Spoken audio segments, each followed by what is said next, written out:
At dawn on the 3rd of December, 2025, around 5:27, as the southeastern edge of Kupiansk had just shifted from darkness into a thin layer of pale light, the ground began to tremble in a steady rhythm as if being struck in time. Russian artillery hammered continuously into a narrow strip of trees along the irrigation canal, firing not to search for targets, but to lock down the entire Ukrainian defensive line.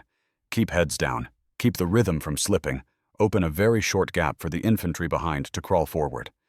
Inside the trenches, Ukrainian soldiers were left with only one reflex: press themselves into the ground. The pause between two explosions was so short that it was not enough to drag a wounded man away from the edge of the fortification, but above that line, the battle was running on a different rhythm. A Ukrainian UAV hung steady, almost motionless in the morning air. It was not hunting people, not counting vehicles. It was only waiting for very brief flashes at the muzzle. Each time Russia fired, the map behind gained another mark. At first scattered, then repeated. Then the marks began to connect into shapes.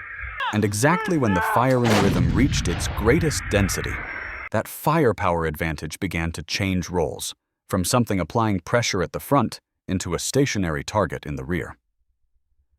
Kupiansk is not a name meant to sound good. It is a road junction and a storehouse. Whoever holds the maneuver axis here controls the rhythm of the entire area. And in that time window, Russia chose the fastest way to overwhelm.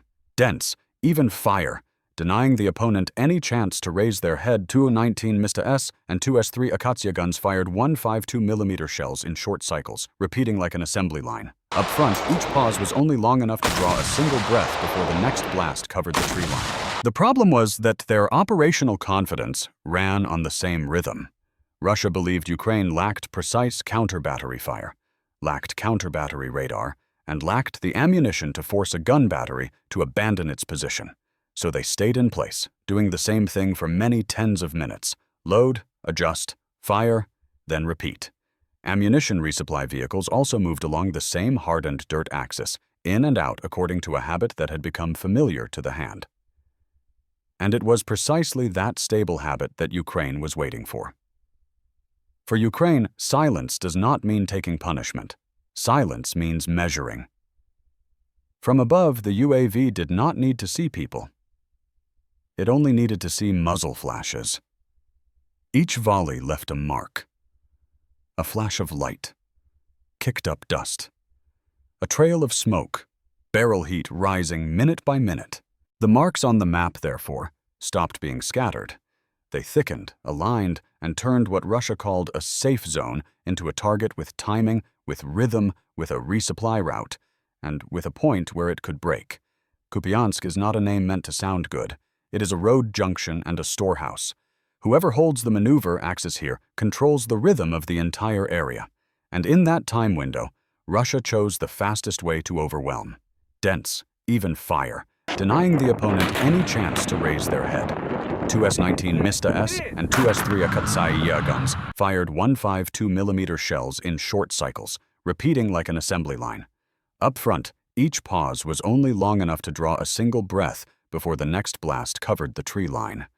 The problem was that their operational confidence ran on the same rhythm. Russia believed Ukraine lacked precise counter-battery fire, lacked counter-battery radar, lacked the ammunition to force a gun battery to abandon its position. So they stayed in place, doing the same thing for many tens of minutes. Load, adjust, fire, then repeat. Ammunition resupply vehicles also moved along the same hardened dirt axis, in and out according to a habit that had become familiar to the hand.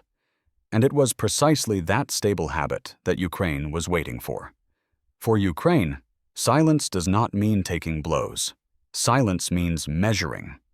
And along the Kupiansk axis, the UAV team of the 15th Karadag Brigade of the National Guard of Ukraine was looking at exactly what needed to be seen. From above, the UAV did not need to see people. It only needed to see the flash at the muzzle. Each salvo left a mark, a burst of light, kicked up dust, a trail of smoke, barrel heat rising minute by minute. The marks on the map, therefore, stopped being scattered. They thickened, aligned, and turned what Russia called a safe zone into a target with timing, with rhythm, with a resupply route, and with a point where it could break. Around 5:58, the Russian artillery rhythm stepped into its highest phase of the morning. This was no longer scattered, pinning fire. This was line-holding fire. 152mm shells from 2S-19 Mesta S and 2S-3 Akatsia guns fell on cycles of 30 to 40 seconds, with some guns pushing 2 rounds per turn, fast enough that the shockwave from the previous salvo had not yet dissipated before the ground was lifted again. Blast waves slid along the tree strip like a steel band, flattening the Ukrainian defensive line exactly in place. On the forward line, the concept of movement no longer existed. There was only bending lower or being buried where one stood. To maintain that rhythm, the rear was forced to pay a price. Ammunition flowed faster, barrels heated faster, and logistics were stretched almost immediately. Ural and Kamezi resupply trucks began moving in and out continuously along the same single-hardened dirt axis behind the tree strip. There was no detour, no pause. Each time a truck stopped to load, it stood exposed in the open for 20 to 30 seconds. Each time it departed, a fresh set of tire tracks pressed deep into the wet ground. The firing position no longer needed extra fire to reveal itself. It lit up on its own through the rhythm of its operation. From above, Ukraine saw the entire change within a single frame.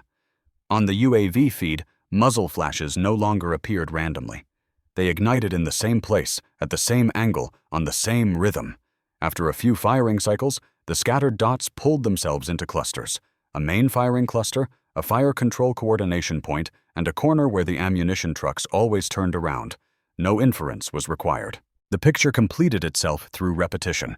Each 152mm round leaving the barrel forced the data behind to tighten further. Counter-battery radar was activated only in very short windows, a few dozen seconds, then off, enough to extract additional parameters before disappearing from the signal sky. On the near line, forward observation teams fixed imagery, cross-checked firing bearings, and returned filtered coordinates. There was no rushed counterfire, no ranging shot, only a tightening loop, where each increase in Russian tempo caused the rear map to shrink a little more. About 10 minutes later, physics began to push back against firepower. Gun barrels were visibly heating up. Flashes burned brighter through the morning mist, no longer a fleeting spark but a steady, regular pulse, easy to lock onto. Smoke trails hung longer over the tree canopy. Sound echoed back from the same direction, with the same delay. The rear firing position was compressed from an area into a point. Just before 6:08, near misses appeared. Shells landed at the edge of the site, earth leaping up in low columns, rock fragments whipping across the gun barrels. Not direct hits, but close enough for every crew to understand one thing very clearly. They had been seen. At that moment, Russia still had one way out. Cease fire, relocate, break the rhythm. But the cost would be exposing the forward line precisely as infantry were crawling up under the fire umbrella. Habitual reflex won out.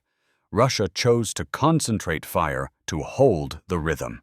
And in that moment, they nailed themselves to the ground, standing still a few more minutes, revealing themselves a few more times, being locked down layer by layer. The breaking point formed right there. When a battery must fire continuously to hold the line, it loses the right to stop. And once it loses the right to stop, its firing rhythm is no longer an advantage. It becomes a fixed timestamp on the map, clear enough, long enough for the next strike to fall exactly where it should. At this point, Ukraine no longer had to guess. The map was already locked. Russia's firing rhythm had turned itself into a countdown clock. And when Ukraine struck, everything happened very fast. Fast enough that the forward line had not yet grasped what was unfolding behind its back. The first strike was not meant as a warning. It went straight into the place that had made the ground tremble for nearly an hour.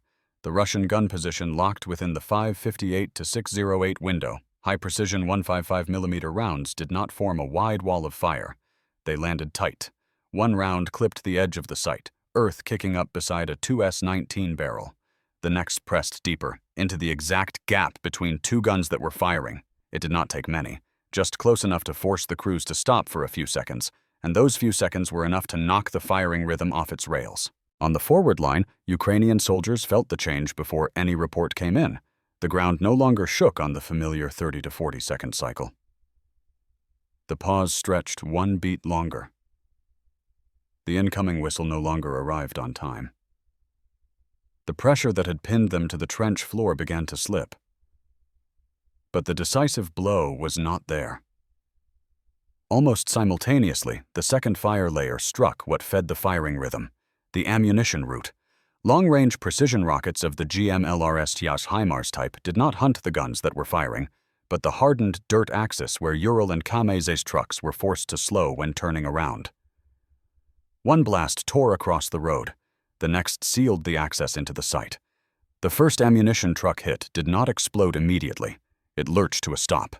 Then flames burst from the rear compartment. Ammunition began to cook off. Seconds later, secondary explosions ripped through what had been a staging area. Black smoke rose straight up, thick enough to swallow the tree canopy. From the UAV, the moment was unmistakable, a large heat signature blooming exactly where the map had circled it. At this point, the Russian gun crews had few options left. They could try to keep firing with whatever ammunition remained on site, or they could stop and attempt to pull the guns out. But pull them where, when the only route was blocked? And keep firing how, when every shot now was nothing more than a signal for the next strike to land precisely there? Above, the Ukrainian UAV never looked away. With each impact, the camera made a slight adjustment. Error was shaved down cycle by cycle. There was no need to see people, only smoke. Fire. The last point of detonation. The loop tightened, cold and even. One gun fell silent first. Then the one beside it followed, not because they were completely destroyed, but because there was no longer a safe way to fire. Fire support on the forward line dropped from continuous to intermittent, then cut out entirely. A few minutes later, the change was unmistakable. No more clockwork whistle. No more ground shaking in cycles. On the UAV feed, the flashes were gone. Only standing smoke remained, and burn marks lying exactly in the outline of the former gun position. The Russian artillery position, the thing that had just blanketed an entire stretch of line, was gone quiet, not because it ran out of ammunition, but because when it fired at its densest, stayed still the longest, it had turned itself into the clearest target on the map. As the smoke began to thin, what appeared on the UAV feed was not a site that had been churned up, but a sequence of cuts made in exactly the right places. The firing clusters of the 2S-19 Mesta Is and 2S-3 Akatsia left burn marks scattered in their original formation. Meanwhile, the hardened dirt axis where Ural and Kamaz trucks moved in and out, the artery that fed the firing rhythm, looked as if it had been bent shut, one section blocked, another gouged out, the remainder smeared with smoke from secondary explosions. The greatest impact did not lie in how many guns were damaged. It lay in the moment when the support rhythm disappeared. Before that, every 30 to 40 seconds the ground shook. Then suddenly, it did not. And in that gap, Russia's forward line lost its familiar umbrella. Formations trying to crawl forward had to slow, and attempts to keep pressure found there was no rhythm left to sustain it. For Russia, the lesson is blunt. Firing densely while staying in place leaves a trail. For Ukraine, the value is a cold calculation. Fewer rounds, the right nodes, the right window. The artillery rhythm changes hands. This fight does not say Russian artillery is weak. It says something more uncomfortable. On a sensor-saturated battlefield, staying still for too long turns you into a coordinate. The more you fire, the clearer the mark. The more regular the rhythm, the easier it is to lock. And if the other side is patient enough to stay, silent, disciplined enough to gather each fragment of data, then what you call fire pressure may simply be a repeated broadcast signal. That leaves one cold question. If you are forced to hold a line through continuous fire, what matters more? How long you can keep shooting, or how long you can stay still before your own firing rhythm turns into a trap?